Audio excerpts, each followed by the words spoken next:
Bismillahirrahmanirrahim. Assalamualaikum warahmatullahi wabarakatuh. Kebawah Duli Yang Maha Mulia Paduka Seri Baginda Sultan Haji Hassanah Bolkiah Muizzuddin Wad Daulah, Ibni Almarhum Sultan Haji Umar Ali Saifuddin Sa'adul Khairuddin, Sultan dan Yang di-Pertuan Negara Brunei Darussalam bertitah menekankan bahawa persaingan kuasa-kuasa utama yang kian memburuk termasuk di rantau Asia Pasifik antara lainnya telah mengakibatkan gangguan rangkaian pembekalan global, ketidaktentuan ekonomi, peningkatan blok minilateral dan peralihan perikatan strategik. Oleh itu, ASEAN titah baginda perlu memelihara dan mempertahankan perpaduan ASEAN bagi memastikan ASEAN kekal relevan sebagai satu wadah untuk berdialog secara membina. Ke arah itu, baginda percaya bahawa ASEAN perlu tekun berusaha untuk melaksanakan ASEAN Outlook on the Indo-Pacific bagi memastikan ASEAN kekal sebagai wadah untuk berdialog dan bekerjasama ke arah kemajuan, keamanan dan kemakmuran. Kebawah Duli Yang Maha Mulia bertitah pada sesi retreat sidang kemuncak ASEAN ke-42 yang berlangsung kemarin di Komodo Ballroom Merorah Komodo Convention Centre, Republik Indonesia. Berangkat mengiringi Kebawah Duli Yang Maha Mulia ialah Duli Yang Teramat Mulia Paduka Seri Pangeran Mud Abdul Matin.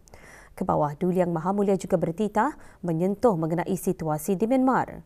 Baginda bertitah penyelesaian masalah di negara berkenaan adalah di tangan rakyat negara tersebut melalui proses yang dipimpin dan dimiliki oleh Myanmar. Oleh itu, ASEAN titah baginda perlu untuk terus memudahcarakan persekitaran yang kondusif bagi proses perdamaian.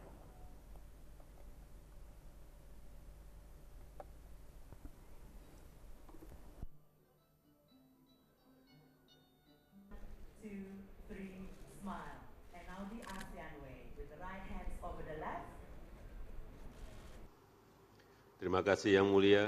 Selanjutnya saya mengundang Yang Mulia Haji Hassanah Bolkiah Sultan dan Yang di-Pertuan Brunei Darussalam. Yang Mulia dipersilakan. Dalam titah Kebawah Duli Yang Maha Mulia mencadangkan ASEAN perlu mempertimbangkan untuk berbincang bersama Myanmar dalam masa terdekat bagi menekankan kebimbangan terhadap pelaksanaan 5-point consensus yang telah dipersetujui oleh para pemimpin ASEAN pada tahun 2021.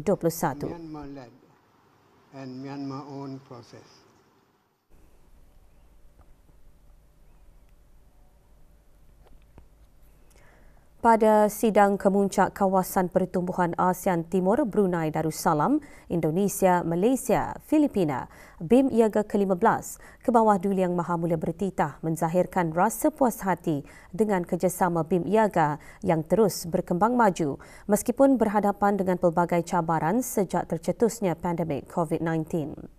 Titah baginda pembukaan semula sempadan telah memudahkan penyambungan perkhidmatan pengangkutan dan pergerakan bekalan dan penduduk sekaligus menyediakan peluang-peluang seperti pelancongan dan perdagangan rentas sempadan di subserantau ini. Ke arah itu, baginda bertitah projek kerjasama bersama akan mengukuhkan lagi rantaian bekalan dan memastikan kawasan pertumbuhan BIM IAGA sebagai pusat pengeluaran bagi rantau ini. Ini juga menggariskan kepentingan kesaling hubungan sebagai pemacu pertumbuhan dan aktiviti perekonomian.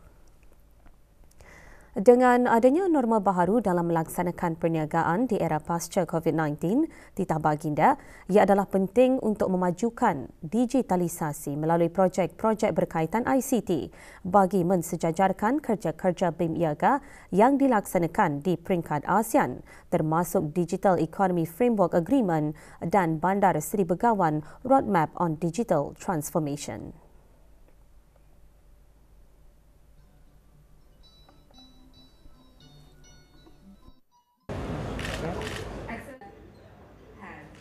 In 3, 1. Thank you, Excellencies.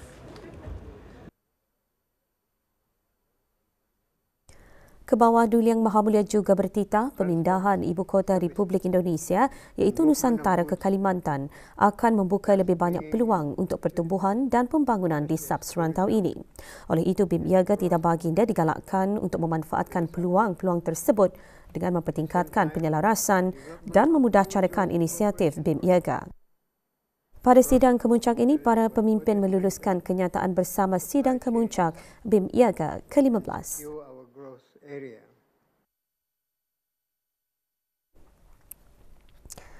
Kebawah Duli Yang Maha Mulia Paduka Seri Baginda Sultan dan Yang di-Pertuan Negara Brunei Darussalam juga berkenan berangkat menghadiri perjumpaan dua hala secara berasingan bersama Tuan Yang Terutama Sonosai Sifanon, Perdana Menteri Republik Demokratik Rakyat Lao, dan Tuan Yang Terutama Tormatan Ruak, Perdana Menteri Republik Demokratik Timor Leste. Perjumpaan dua hala tersebut berlangsung di Merora Convention Centre.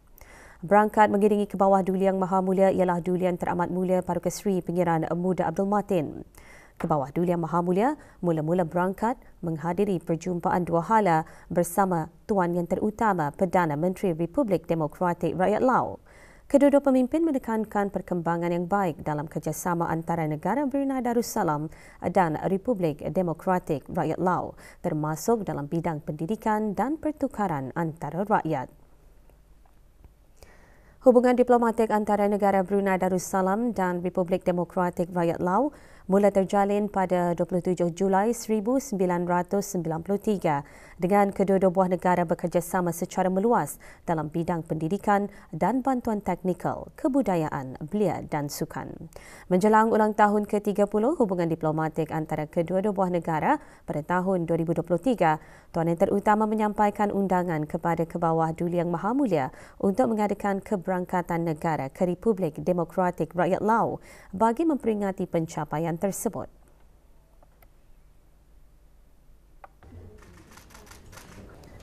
Kedua-dua pemimpin juga mengalu-alukan perkembangan kerjasama dalam bidang tenaga dan pertanian, khususnya pembekalan beras.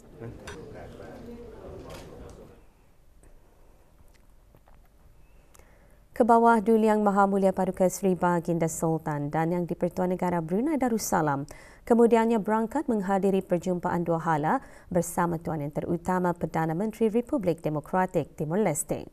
Hubungan diplomatik antara negara Brunei Darussalam dan Republik Demokratik Timor Leste telah dijalinkan pada 20 Mei 2002 dengan kerjasama dua hala adalah tertumpu kepada bidang pendidikan dan latihan serta perkhidmatan udara. Tuan Yang Terutama juga menzahirkan kegembiraan atas pemeteraian perjanjian perkhidmatan udara antara kedua-dua buah negara yang penting bagi meningkatkan pelancongan. Di samping itu, Baginda turut menyampaikan undangan kepada Tuan Yang Terutama Presiden Republik Demokratik Timor Leste bagi mengadakan lawatan ke negara Brunei Darussalam. Kedua-dua pemimpin menekankan kepentingan kerjasama pendidikan antara negara Brunei Darussalam dan Republik Demokratik Timor Leste, termasuk program beasiswa.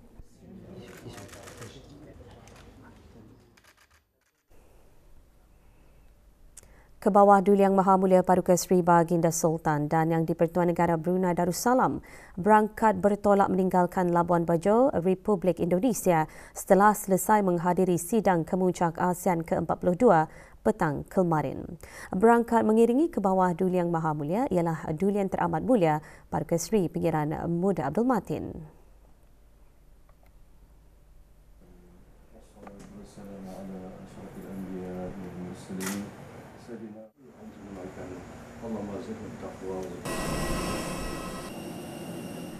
Hadir di lapangan terbang Komodo Labuan Bajo bagi menyembahkan ucapan selamat berangkat Yang Terhormat Dr. Insinyur Muhammad Basuki Hadimuljono, Menteri Pekerjaan Umum dan Perumahan Rakyat.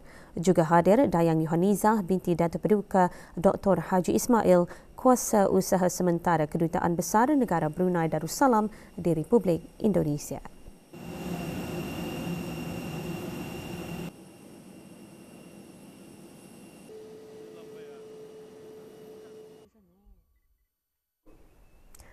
Pada sidang kemuncak ASEAN ke-42, Kebawah Duli Yang Maha Mulia dan para pemimpin ASEAN antara lainnya mengalu-alukan penglibatan Republik Demokratik Timor Leste dalam sidang kemuncak ASEAN buat pertama kalinya sebagai negara pemerhati. Para pemimpin ASEAN telah berbincang mengenai perkembangan dalam usaha-usaha pembangunan komuniti ASEAN serta pelaksanaan 5-Point Consensus dan ASEAN Outlook on the Indo-Pacific. Perbincangan juga tertumpu kepada kepentingan dalam mempertahankan perpaduan ASEAN bagi memastikan ASEAN terus menjadi pusat pertumbuhan dan wadah yang relevan untuk dialog dan kerjasama ke arah keamanan dan kemakmuran bersama. Pada atur cara sampingan sidang kemuncak tersebut, Kebawah Duli Yang Maha Mulia juga berangkat menghadiri perjumpaan dua hala bersama Tuan Yang Terutama Pham Minh Chinh, Perdana Menteri Republik Sosialis Vietnam, Yang Amat Berhormat Datuk Seri Anwar Ibrahim, Perdana Menteri Malaysia, Tuan Yang Terutama Sonexay Sivanon, Perdana Menteri Republik Demokratik Rakyat Lao, dan Tuan Yang Terutama Tor Matan Ruak, Perdana Menteri Republik Demokratik Timor Leste. Perjumpaan tersebut menyentuh mengenai peningkatan kerjasama dalam bidang-bidang kepentingan bersama serta penerokaan peluang-peluang dalam bidang-bidang kerjasama yang baharu ke arah meningkatkan lagi persahabatan antara negara Brunei Darussalam dan negara-negara jiran. Majlis Doa Kesyukuran bagi meraikan kepulangan 4 anggota kontingen Angkatan Bersenjata Diraja Brunei ABDB yang telah menyertai penugasan sebagai ahli independen di Commissioning Body Verification Monitoring and Assistance Team 4 2022 IDB VMAD 4 2022 di Mindanao, Republik Filipina. Majlis diadakan di Surau Ad-Difa, Bolkiah Garrison. Penyampaian sijil disempurnakan oleh Berhormat Pihin Datuk Laila Raja, Major Jeneral Besar Datuk Pertugas Seri Haji Awang Halbi bin Haji Muhammad Yusof, Menteri di Jabatan Perdana Menteri dan Menteri Pertahanan kedua. Juga hadir Major Jeneral Datuk Pertugas Seri Haji Muhammad Hazaimi bin Bul Hassan, Pemerintah ABDB. Kontingen yang diketuai oleh Lieutenant Colonel Hairin bin Japar pulang ke negara ini pada 3 Mei lalu.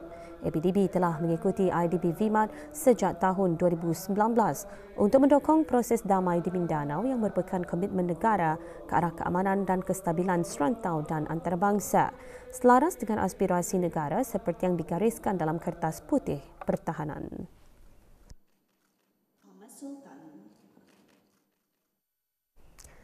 Pihak Kementerian Kesihatan akan sentiasa berusaha untuk memperkukuhkan lagi perkhidmatan kejururawatan di negara ini.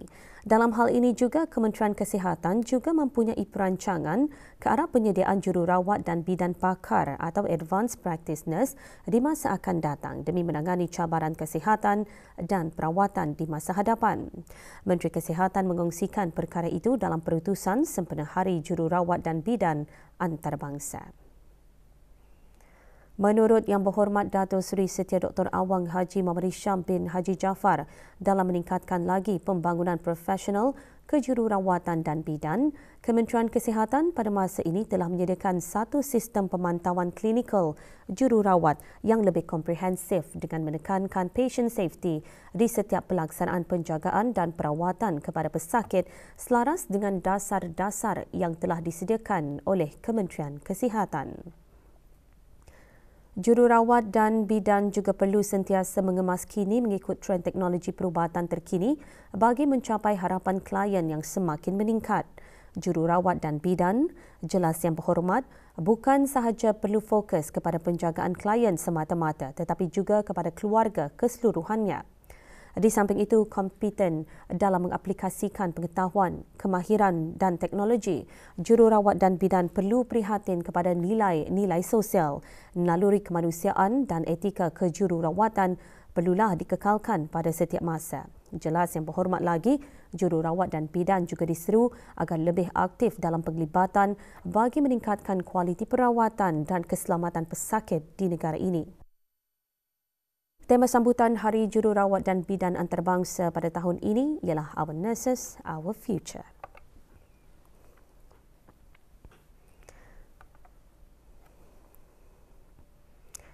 Lewat petang kemarin, Kementerian Kesihatan mengadakan majlis doa selamat membaca surah Yasin, tahlil serta sembahyang fardu maghrib dan isyak berjemaah. Majlis sempena sambutan Hari Jururawat dan Bidan Antarabangsa diadakan di Masjid Sultan Sharif Ali Sengkurong.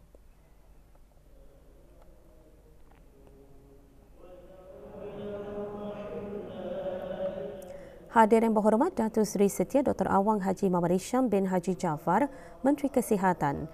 Juga diselajurkan zikir marhaban bagi meraikan saudara-saudara baharu dan penyampaian cenderahati. Majlis Khatam Al-Quran 77 kali khatam, ahli-ahli Majlis Perundingan Mukim dan Kampung, penuntut-penuntut sekolah dan institusi-institusi pengajian tinggi seluruh negara sempena sambutan perayaan ulang tahun Keputeraan ke Bawah Duli Yang Maha Mulia Paduka Seri Baginda Sultan dan Yang di-Pertuan Negara Brunei Darussalam bermula kemarin dengan majlis pelancaran memulakan bacaan ayat-ayat suci Al-Quran di keempat-empat daerah.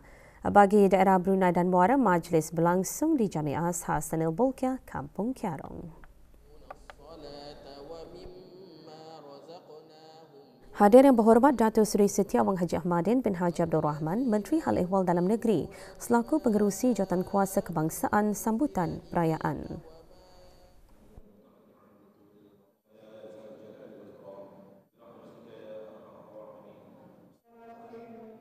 Di daerah Tutong, majlis diadakan di Masjid Pengiran Anak Haji Muhammad Alam, Kampung Sengkarai. Hadir Pengiran Datuk Seri Paduka Haji Muhammad Tashim bin Pengiran Haji Hassan, Pemangku Menteri Hal Ehwal Ugama.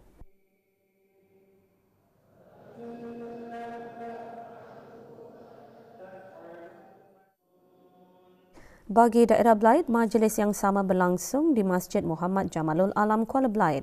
Hadir Datuk Seri Paduka Awang Haji Sufian bin Haji Sabtu, Timbalan Menteri di Jabatan Perdana Menteri, Sekuriti dan Undang-Undang.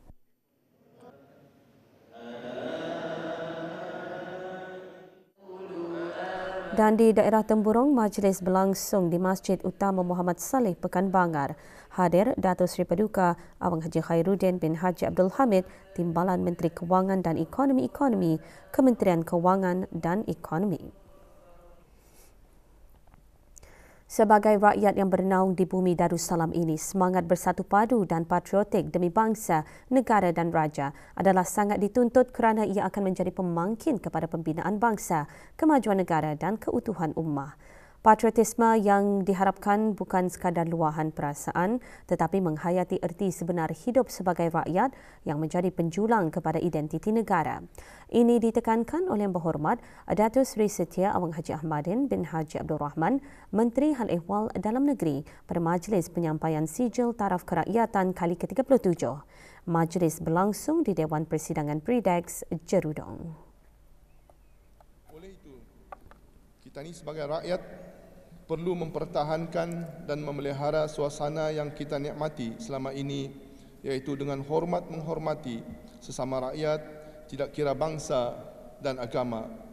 Hendaklah menyokong dan mendukung penuh usaha kerajaan baginda dalam memajukan dan mengekalkan kedaulatan negara, termasuklah falsafah negara Melayu Islam Beraja. 725 penerima sijil taraf kerakyatan telah mendapat limpah kurnia perkenan ke bawah Duli Yang Maha Mulia Paduka Seri Baginda Sultan dan Yang di-Pertuan Negara Brunei Darussalam. Para penerima terdiri dari mereka yang memohon taraf kerakyatan negara Brunei di bawah Akta Taraf Kebangsaan Brunei Penggal 15. Dengan kemajuan yang pesat dalam kecerdasan buatan AI, realiti maya dan tambahan VR/AR serta rangkaian 5G, lanskap teknologi mudah alih akan berubah lebih jauh. Oleh itu, AITI perlu sentiasa mengikuti perubahan ini dan mengikuti perkembangan terkini di samping memastikan dasar dan peraturan kekal relevan dan berkesan. Perkara itu ditekankan oleh Yang Berhormat Pengiran Datuk Seri Setia Syamhari bin Pengiran Datuk Paduka Haji Mustafa, Menteri Pengangkutan dan Info Komunikasi pada Majlis Penghargaan Pihak Berkepentingan bagi Pihak Berkuasa Industri Teknologi Info Komunikasi Negara Brunei Darussalam AITI. Menurut Yang Berhormat yang juga selaku pengerusi AITI, dasar dan peraturan akan meliputi perkara-perkara seperti ancaman keselamatan siber, kebolehcapaian, pelindungan privasi data dan memastikan bahawa program pendidikan dan latihan disediakan untuk membantu individu mengembangkan kemahiran yang diperlukan untuk berjaya dalam industri. Majlis diadakan di Tarindak di Seni di Ibu Negara. I'm pleased to note that these elements have been recognized and captured in AITI Strategic Plan 2020-2025. Among others, the industry development initiatives developed by AITI will focus on 4 main areas: facilitating digital industry development and innovation, driving MSME digital transformation, enhancing digital capability and skills, as well as developing content industry. Overall, the past pace of change within the ICT industry means that AITI will have to adopt a more proactive and flexible approach to ensure that successful management of the industry. Sejak penubuhannya pada 1 Januari 2003 melalui Perintah AITI 2001, AITI bertanggungjawab melaksanakan fungsi kawal selia bagi sistem dan perkhidmatan telekomunikasi, menguruskan spektrum frekuensi radio nasional, melindungi kepentingan pengguna dengan menggalakkan harga yang kompetitif dan memastikan kualiti perkhidmatan serta membangun industri ICT bagi negara Brunei Darussalam. Kontingen negara yang terdiri daripada pasukan pencak silat, badminton dan aquatics kembali ke tanah air malam tadi selepas berada di Phnom Penh, Kemboja bagi Sukan SEA Asia Tenggara Sukan SEA ke-32. Berada di lapangan terbang antarabangsa Brunei bagi menyambut ketibaan kontingen negara yang berhormat Datuk Seri Setiawang Haji Nazmi bin Haji Muhammad, Menteri Kebudayaan Belia dan Sukan. Pasukan pencak silat wanita negara berjaya meraih pingat perak bagi acara seni regu berpasukan wanita, manakala pasukan pencak silat lelaki negara meraih pingat gangsa bagi acara seni regu berpasukan lelaki. Sementara itu, pasukan badminton negara pula meraih pingat gangsa bersama Laos dalam acara campuran.